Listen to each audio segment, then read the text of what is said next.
আজকে আমার দুপুর বেলায় প্রায় 40,000 টাকার মতো হারিয়ে গিয়েছে। জেলার নাম বলবো না, বদনাম হবে। তো আজকে হোটেলে উঠেছি, সারা রাত জার্নি করে গিয়ে সকাল 9টায় সকাল হয়ে গেছে। তো আমি আবার পায়জামার পকেটে টাকা রেখেছিলাম প্রায় 35 থেকে 40 কাছাকাছি এরকম কিছু একটা অ্যামাউন্টের টাকা। তো ঘুমানোর আগে টাকাটা পকেট থেকে বের করে বালিশের নিচে রেখেছি, বালিশের নিচে। তো ঘুম থেকে উঠেছি, জোহরের নামাজ পড়েছি, বের হয়ে গিয়েছি বাহিরে দুপুরের লাঞ্চ করার জন্য। কিন্তু টাকা যে বালিশের নিচে ছিল আমি ভুলেই গেছি। হোটেলে খেতে গেছি, বিল দেওয়ার জন্য বলেছে, বিল হয়েছে 600 থেকে 700 টাকা। পকেটে হাত দিয়েছি, দেখছি টাকা নাই। মাথা তো আমার ঘুরে গেছে, কিরে টাকা আমি রাখলাম কোথায়? হঠাৎ করে মাথায় আসছে, আরে টাকা তো আমি হোটেলের বালিশের নিচে রেখে এসেছি। সঙ্গে সঙ্গে কোনো কথা ছাড়াই গাড়ি ঘুরিয়ে হোটেলে আসলাম। এসে খুব বিনয়ের সাথে ম্যানেজার সাহেব বললাম, স্যার আমি আবরার আসিফ হুজুর, আপনি আমাকে চেনেন?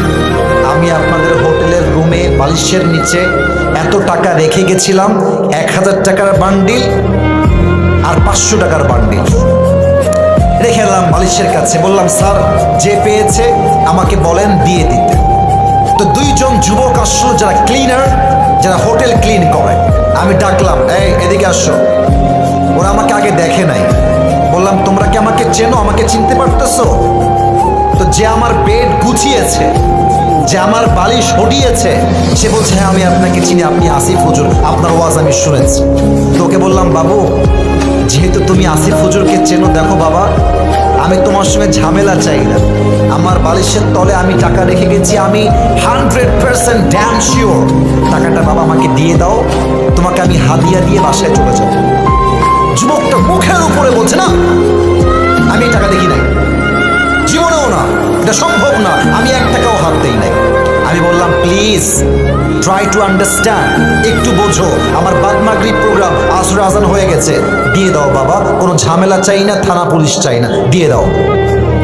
আমি বুঝালাম, আমার ড্রাইভার বুঝালো, পিএস বুঝালো, ম্যানেজার বুঝালো, সে বুঝতে রাজি না।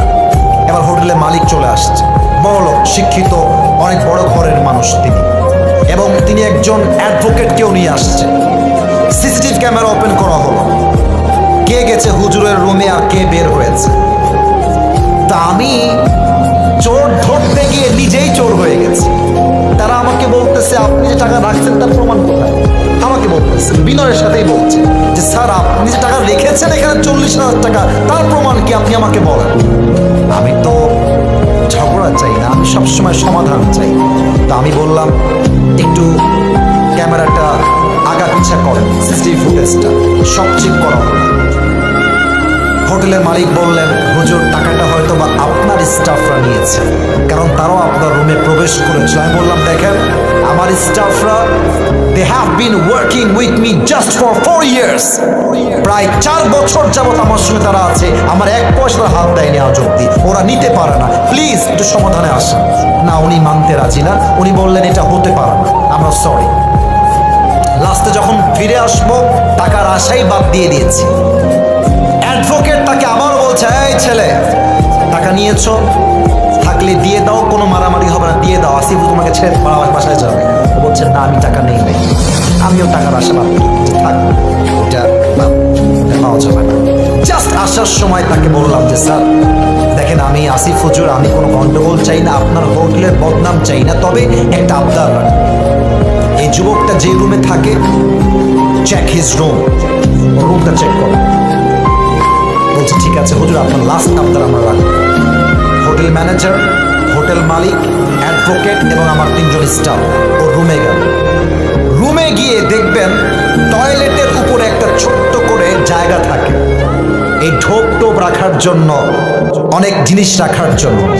একজন গিয়ে সোজা ওখানে আঘাত করছে। যখনই খুলেছে দেখছে আমার সব টাকা ওখানে রাখা আছে। আর যখনই টাকা দেখতে পাইছে মালিক হোটেলের, ওরে ইচ্ছা মতো মারা শুরু করছে। সেই মায় আমি গিয়ে পরে ঠেকায় ঠুকায় নিয়ে আসলাম। আর ওই যুবকটা পা ধরে এত কান্নাকাটি। আমি বললাম, যুবক তুমি কি করলাই? তুমি আমাকে বলতা যে হুজুর আমি টাকাটা পেয়েছি, নেন আপনি, আপনার যা মন চায় আমাকে খুশি হয়ে দিবেন, তাতেই আমি খুশি, আমি তোমাকে দিতাম অনেক টাকা খুশি হয়ে। তুমি কি করলা? এখন তুমি টাকাটাও পাইলে না, তোমার চাকরিও হারায় গেল। শিক্ষা কি পেলেন? শিক্ষা একটা, যদি আপনি জ্ঞানী মানুষ হয়ে থাকেন, আপনি মাথায় রাখবেন যে আমার এই টাকাটা দামি নয়, আমার বিশ্বাসটা দামি। যদি আমি বিশ্বাস রাখতে পারি, পুরস্কারও থাকবে, চাকরিও থাকবে, জীবনটাও সুন্দর হবে। মূর্খতা করবেন, চাকরিও থাকবে না, জীবনটাও অসুন্দর হয়ে যাবে, ঠিক কি না?